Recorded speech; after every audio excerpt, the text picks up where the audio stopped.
Overlooking the Dead Sea, the lowest spot on earth, are the ruins of Qumran. These are believed to be the remnants of a people who lived here 2,000 years ago. A secretive sect called the Essenes. It could well have been here, among these silent stones, that revolution against Rome was first whispered.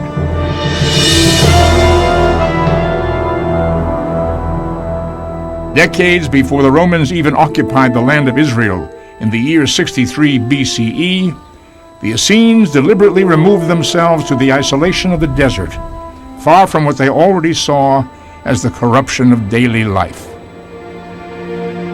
They constructed a monastery on a desolate clifftop by the Dead Sea. Here they practiced purity, simplicity, and celibacy. Above all, according to Roman historian Josephus, they became known in their time for pacifism. They dispense their anger after a just manner and restrain their passion. They are eminent for fidelity and are ministers of peace. Josephus, The Jewish War.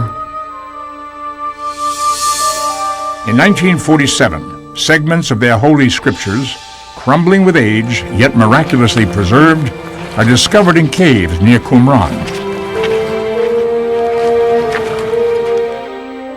As the fragments are pieced together, they reveal astounding new insights into the times and utterly transform the modern world's understanding of the ancients. These texts come to be known as the Dead Sea Scrolls.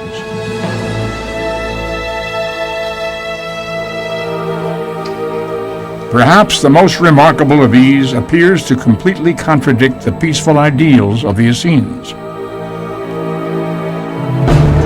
Known as the War Scroll, it prophesies an apocalyptic battle to be fought between the sons of light and the sons of darkness.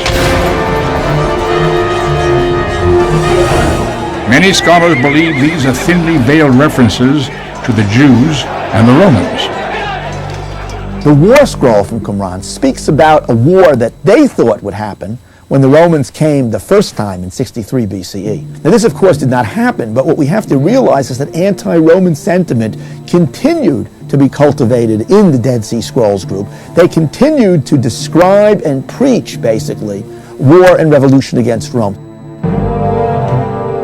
According to the War Scroll, this revolution is to be led by two saviors, one priest and one king.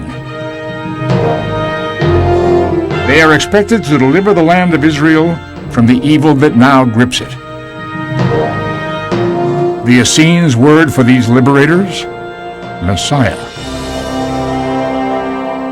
Mashiach usually means the anointed king. It's a way of saying somebody who's in office.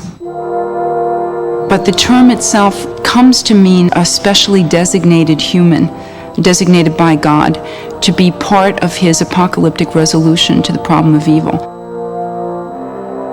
I think we moderns tend to think of Messiah as being identified with Jesus, the Messiah. But there were many and different variations on those expectations. For example, one role the Messiah will have is to restore the tribes.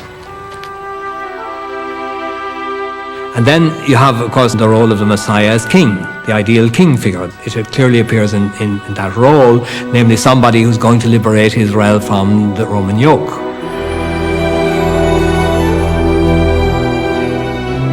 There is a sharp rise in messianic expectation in the first century.